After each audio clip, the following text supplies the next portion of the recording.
हम लोग अभी भी विपक्ष से बोल रहे हैं कि आप लोग 1 घंटे के लिए ईडी सीबीआई दीजिए, पूरा भारतीय जनता पार्टी जो कैटेगरी में दिखाई देगा। अच्छा, पूरी भारतीय जनता पार्टी। धर्म की राजनीति नहीं होगी। अब भगवान के नाम पे राजनीति नहीं कर सकते हैं। आदरणीय प्रधानमंत्री जी राम जी को अपनी उंगली पकड़ के चला रहे हैं, जो पूरी दुनिया को चलाने की क्षमता रख रहा है। आप ऐसा पोस्टर बना रहे हैं, आप इससे क्या मैसेज देना चाहते हैं? रोजगार है ही नहीं, मिल कहाँ रहा है? पकौड़ियाँ तलिए, वो भी लोन लेके। निरहुआ को आप देखें, बिना शादीशुदा का एक ब्राह्मण की बेटी को लेके घूम रहे हैं। रामभद्राचार्य जी उनसे भोजपुरी में पूछे कि अरे ये तोर बहन ही है, तो कहते रहे कि ना ये हमारा अर्धांगनी है। तो ये लोग क्या बात करेंगे? क्या नाम है आपका? मेरा शुभ नाम पंडित कुणाल पांडे पड़ेगा। पूर्व में ब्राह्मण सभा से जिला प्रभारी था बलिया से। अच्छा जी। क्या कहेंगे इस बार चुनाव में क्या होने वाला है? पांडे जी को देख रहे, पांडे जी आ गए या पहले से सब समझदारी थे आप? ना, विगत 4 वर्षों से, जब से मैंने अपनी राजनीति स्टार्ट की है, विगत 4 वर्षों से मैं साइकिल का सिपाही रहा हूँ जी। और मेरा शुरू से ही हमारे क्षेत्र से भी एक बड़े से बड़े नेताजी आए। हमारे स्वर्गीय विक्रमादित्य पांडे हमारे ही खानदान के थे, हम लोग उन्हीं के वंशज हैं। तो हम लोग शुरू से ही समाज को साथ में ले जाने का कार्य करते हैं। आप अभी भी हमारे क्षेत्र में जाइए तो विक्रमादित्य पांडे जी के मार्गों पे चलने का हमारे क्षेत्र की हर जनता काम करती है जी।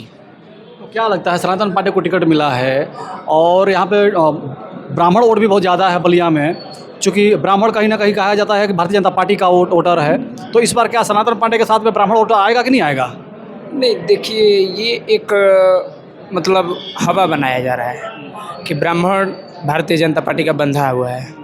ब्राह्मण हमारे ये बड़े भैया अमित चौबे जी हैं, एडवोकेट भी हैं। शिक्षित ब्राह्मण जो रहेगा और जो देश के संविधान के प्रति, देश के युवाओं के प्रति अपनी सोच को रखेगा, वो कभी भी किसी पार्टी का बंधा हुआ नहीं रहेगा। ये देखेगा कि कौन व्यक्ति जनता के प्रति है। जातिवाद जो चल रही है, चरम सीमा पर अगर कहीं जातिवाद चल रही है तो वो उत्तर प्रदेश है। और इसी को लेके हमारे राष्ट्रीय अध्यक्ष जी भी अब कार्य ये कर रहे हैं कि हम लोग जातिवाद मुक्त करना है। हम लोगों को क्या देखना चाहिए? स्वास्थ्य, शिक्षा, हम लोगों को ध्यान इन सब चीज़ों पे देना चाहिए। शिक्षा और रोजगार। हमारे बलिया में, आप बलिया के ही निवासी हैं ना, अब बलिया में कहीं भी एक बार नज़र उठाइए, जहाँ देखेंगे आपको समाजवादी कार्य ही मिलेगा। कहीं भी कुछ भी। हॉस्पिटल समय काफ़ी साफ़ सुथरा और बढ़िया हो चुका है। ना, ये सरकारी रहना चाहिए, बढ़िया बात है। अगर हो रहा है तो बढ़िया है, लेकिन आप वहाँ पे बस साफ़ सफाई से ही काम नहीं ना चलेगा। वहाँ पे आप जाके देखिए कि कौन सी मशीनों की अभी ज़रूरत है। अगर सब कुछ ही इतना बढ़िया होता है तो बलिया से क्यों सबको रेफ़र किया जाता है मऊ के लिए? मऊ तो हमारा पड़ोसी ही है। बलिया आखिर में क्यों पीछे होता जा रहा है? आप 10 सालों से भारत सरकार में हैं, राज्य भी आपका है, केंद्र भी आपका है। आखिर क्या है? धर्मवाद बस हो रहा है यहाँ पे। धर्म की राजनीति नहीं होगी।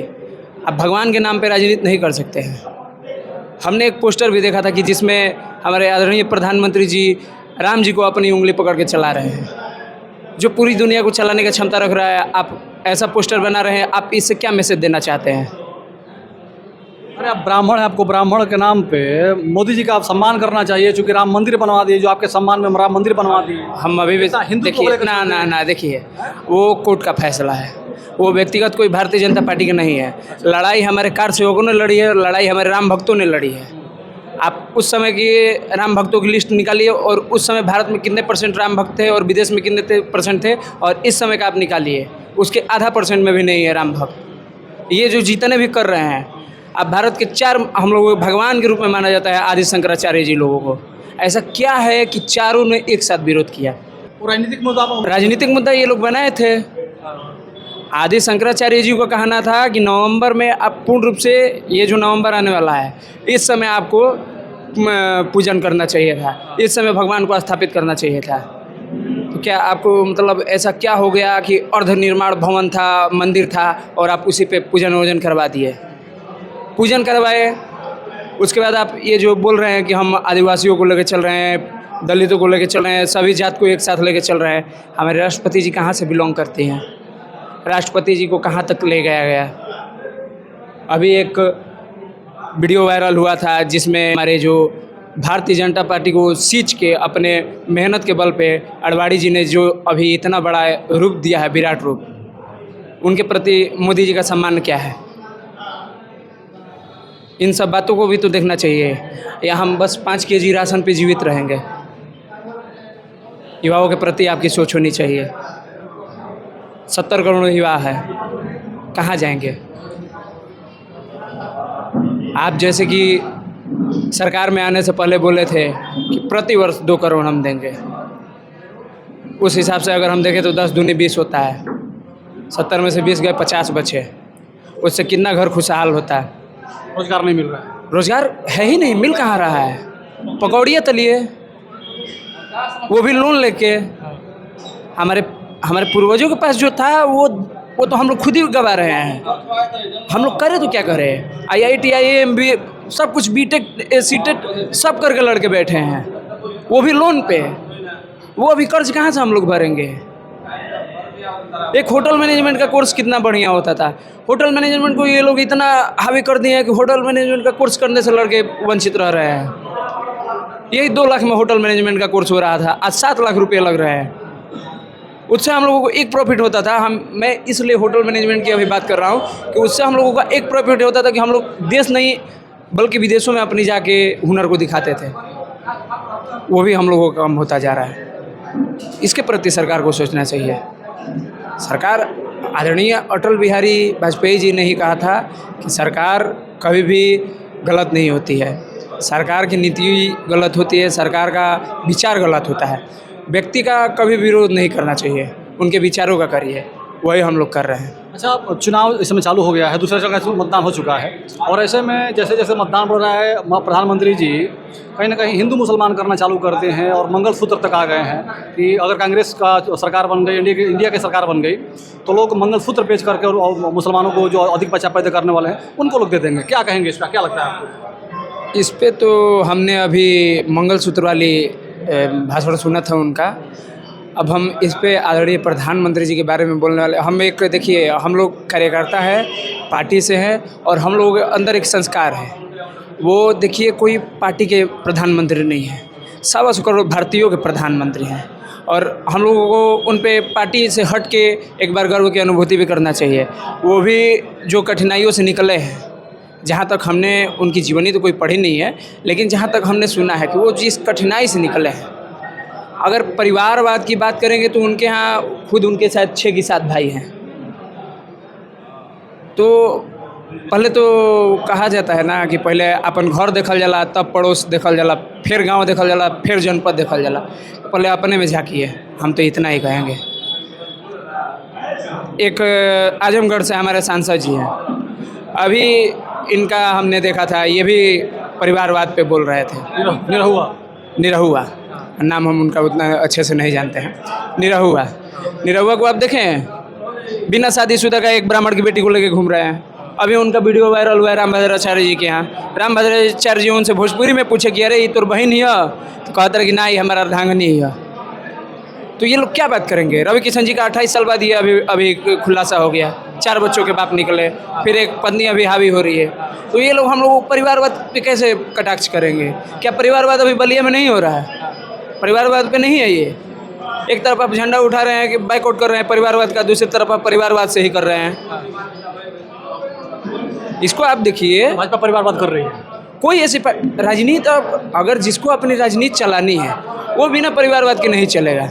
आप कितने भी बड़े घर के हो, हम लोगों को सीखना चाहिए आदरणीय जनेश्वर मिश्रा जी से। वो एक सच्चे समाजवादी थे, ऐसे ही उनको छोटे ले नहीं कहा जाता। परिवारवाद उनके यहाँ नहीं चला। बाबा का तारकेश्वर बाबा का दूर दूर तक राजनीति से कोई संबंध नहीं है। अगर वो उनका है भी तो वो अपने बुलबुते से आते हैं और एक सामान्य कार्यकर्ता की तरह आते हैं, नहीं तो पार्टी को सींचने में छोटे लोहिया का बहुत बड़ा हाथ था। अगर वो चाहते तो वो भी हावी होते, लेकिन ऐसा नहीं है। परिवारवाद हम लोग नहीं कर रहे हैं। हमारे राष्ट्रीय अध्यक्ष जी की बात रही तो उनसे पढ़ा लिखा हमें व्यक्ति दिखाया जाए कोई? कितने हैं भारतीय जनता पार्टी में? दिखाइए आप एक भी। ईडी सीबीआई लेके आप ये जो अभी धंधा कर रहे हैं, हम लोग अभी भी विपक्ष से बोल रहे हैं कि आप लोग 1 घंटे के लिए ईडी सीबीआई दीजिए, पूरा भारतीय जनता पार्टी जो कैटेगरी में दिखाई देगा। अच्छा, पूरी भारतीय जनता पार्टी, यानी कि सरकार बन गई तो पूरा भाजपा के लोग जेल में होंगे? कहे नहीं होंगे। आप लोगों पे चार्ज नहीं बैठेगा, आप दूध के धुले हैं। हाँ। आपके यहाँ घोटाला नहीं है? सरकार तो 13-14 जन ऐसे अभी अभी असम के मुख्यमंत्री को देख लीजिए, आदरणीय अमित शाह जी से अभी पूछा गया, आज तक न्यूज़ चैनल वाले ने पूछा कि इनका बताइए। अरे जब आप लोगों की सरकार थी, इंडिया की सरकार थी, यूपीए की सरकार थी, तो भ्रष्टाचारियों को आप लोग साथ लेकर घूमते थे, उनका मनोबल बढ़ाते थे, भ्रष्टाचारियों, बलात्कारी और जो भी माफिया गुंडा थे। ना ये बड़ा नाम कर लिया। इन लोगों में गुंडे नहीं है, इन लोगों में तो खुलेआम गुंडे है। आप उठाइए, जौनपुर से उठाइए, प्रतापगढ़ उठाइए, कहाँ गुंडे नहीं है इनके। ये ओपी राजभर का बयान सुनिए कि आप पीली गमछी लेके जाइए, आप पीली गमछी थाने पे लेके जाइए। अगर आपको कोई दरोगा कुछ बोल रहा है, तो आप उसको मारने का काम करेंगे। ये क्या है? एक सम्मानित व्यक्ति की वाणी होनी चाहिए। आम काट के खाते हैं कि पीस के खाते हैं, यही मीडिया का सवाल है आज के डेट में। वॉशिंग मशीन इन्हीं लोगों के पास है, सिर्फ हम लोगों के पास नहीं है। अगर आज हम भारतीय जनता पार्टी पे कुछ कटाक्ष करेंगे तो भारतीय जनता पार्टी तुरंत मेरे घर पे छापा मरवाएगी और हम 1 घंटे के अंदर भारतीय जनता पार्टी में चले जाए, अच्छा पद दे देगी। 1.5 करोड़ के हेलीकॉप्टर से चल रही है, ये बताइए। अंजना ओम कश्यप के पति का नाम सुने होंगे आप, शायद मुझे उनका नाम नहीं पता है, पता ना कौन कौन से घोटाले में उनका भी नाम आया था। तो पहले तो मीडिया बंधु भी कुछ ऐसे हैं, हम सभी मीडिया भाइयों को तो नहीं कहेंगे, क्योंकि हमारे राष्ट्रीय अध्यक्ष जी खुद ही कहते हैं कि मीडिया भाइयों का, पत्रकार भाइयों का मेरे पास साथ है उनका, तो हम लोग ऐसा नहीं कहेंगे कि सभी मीडिया बंधु ऐसे हैं। लेकिन आप भी देखते हैं बड़े से बड़े न्यूज़ चैनल हैं, विगत कुछ दिन पहले हिंदुस्तान वाले आए थे हमारे यहाँ मेरा इंटरव्यू लेने वाले, तो मैंने साफ उनसे इनकार किया कि मैं अपनी एनर्जी डाउन करूँगा और आप कुछ दिखाएंगे नहीं। शिक्षा पे बात हो रही थी, हम कुछ नहीं बोले उनसे, हम बोले कि हम आपको अपना इंटरव्यू देंगे नहीं, आप अच्छे लगे, आपकी बातों से मैं सहमत था, इसलिए आपकी बातों का जवाब देने का मैं हकदार आपको मान रहा हूँ, नहीं तो मैं आपकी भी बातों का जवाब नहीं देता। अच्छा, जैसे किसी भी पार्टी में किसी कार्यकर्ता को ऐसा क्यों लगता है कि अगर हम उस पार्टी की बात करें जिस पार्टी का कार्यकर्ता है तो ही सवाल का जवाब देंगे, नहीं तो अन्यथा आप भड़क जाएंगे कि ये गोदी मीडिया है। और देखिए, हम अभी भी आपसे बोल रहे हैं कि हमारे आदर्श जो है आदरणीय वाजपेयी जी है, और वाजपेयी जी कभी भी कोई पार्टी का विरोध नहीं किए हैं, किसी व्यक्ति विशेष का विरोध नहीं किए हैं, और ना ही कभी भारत के व्यक्तियों का विरोध किए हैं। तो हम भी यही देखते हैं और हम भी कोशिश करते हैं, हम अभी एक तुच्छ कार्यकर्ता हैं, लेकिन हम भी यही कोशिश करते हैं कि ज़्यादा से ज़्यादा अपने साथ के युवाओं को, अपने गार्जियनों को आदरणीय वाजपेयी जी के मार्गों पर ले जाने का कार्य करें। हम विरोध करेंगे, पार्टी का नहीं करेंगे, पार्टी के विचारों का विरोध कर सकते हैं। हम आदरणीय प्रधानमंत्री जी का विरोध करने के काबिल नहीं हैं, हम 1% भी नहीं हैं।